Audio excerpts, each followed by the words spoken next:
अथ श्री नवमो अध्याय। नववा अध्याय निशुंभ वध। ध्यान। मैं अर्धनारीश्वर के श्री विग्रह की निरंतर शरण लेती हूँ।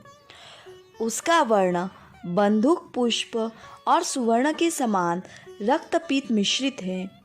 वह अपनी भुजाओं में सुंदर अक्षमाला, पाश, अंकुश और वरद मुद्रा धारण करता है।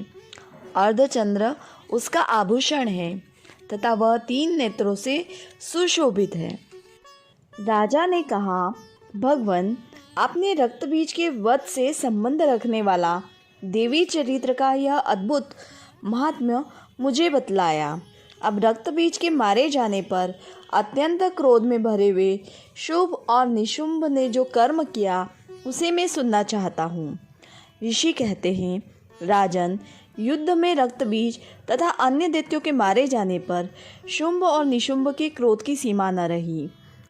अपनी विशाल सेना इस प्रकार मारी जाती देख निशुंभ अमर्ष में भरकर देवी की ओर दौड़ा। उसके साथ असुरों की प्रधान सेना थी। उसके आगे पीछे तथा पार्श्व भाग में बड़े बड़े असुर थे जो क्रोध से होठ चबाते हुए देवी को मार डालने के लिए आए। पराक्रमी शुंभ भी अपनी सेना के साथ मातृगणों से युद्ध करके क्रोधवश चंडिका को मारने के लिए आ पहुंचा। तब देवी के साथ शुंभ और निशुंभ का घोर संग्राम छिड़ गया। वे दोनों दैत्य मेघों की भांति बाणों की भयंकर वृष्टि कर रहे थे।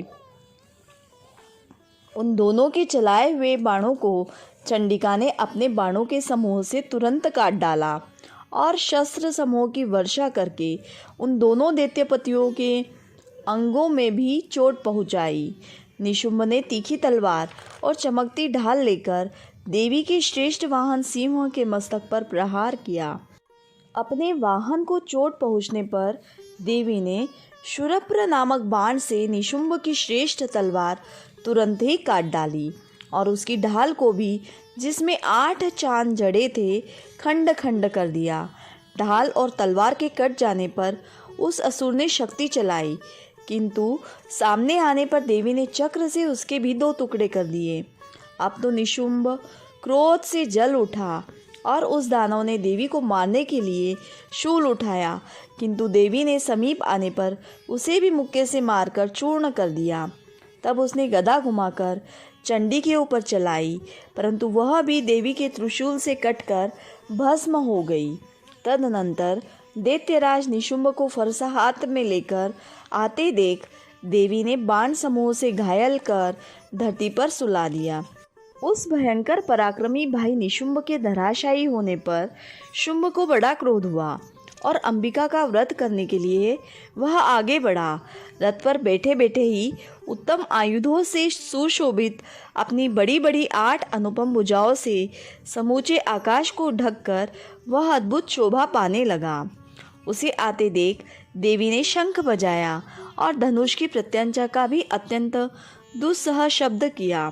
साथ ही अपने घंटे के शब्द से, जो समस्त दैत्य सैनिकों का तेज नष्ट करने वाला था, संपूर्ण दिशाओं को व्याप्त कर दिया। तदनंतर सिंह ने भी अपनी दहाड़ से, जिसे सुनकर बड़े बड़े गजराजों का महान मत दूर हो जाता था, आकाश, पृथ्वी और 10 दिशाओं को गुंजा दिया।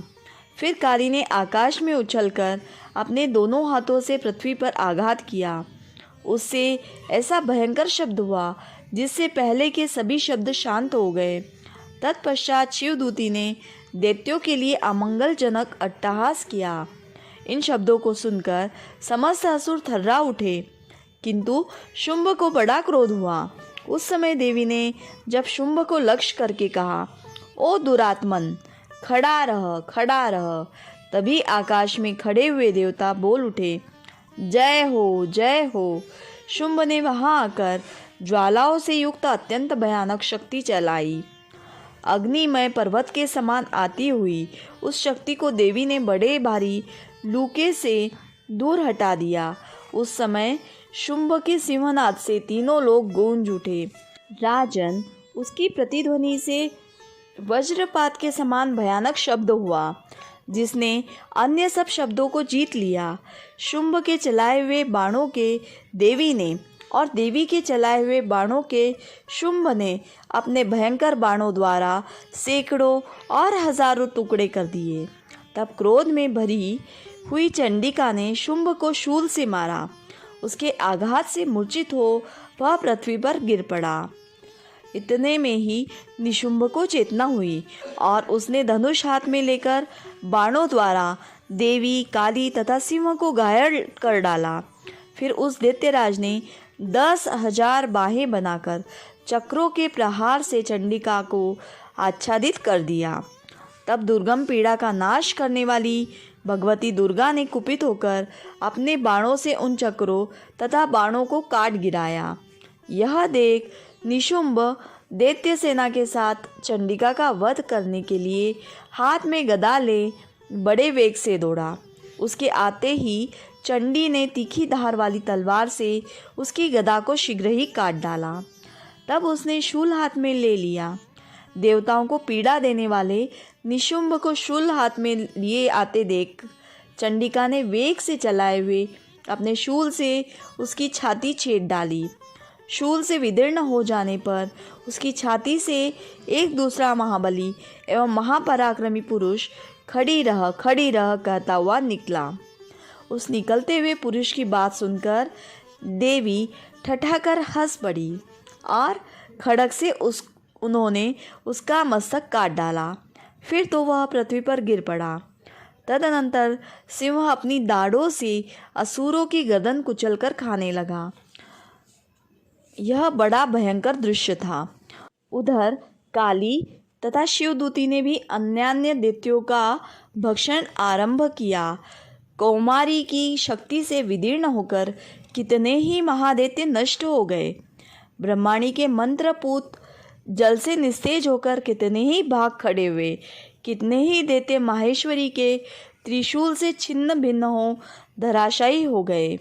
वराही के थुथुन के आघात से कितनों का पृथ्वी पर कचूमर निकल गया। वैष्णवी ने भी अपने चक्र से दानवों के टुकड़े टुकड़े कर डाले।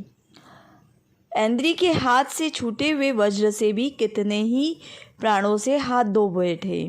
कुछ असुर नष्ट हो गए, कुछ उस महायुद्ध से भाग गए तथा कितने ही काली, शिवदूती तथा सिंह के ग्रास बन गए। इस प्रकार श्री मार्कंडेय पुराण में सावर्णिक मनवंतर की कथा के अंतर्गत देवी महात्म्य में निशुंभ वध नामक 9वां अध्याय पूरा हुआ।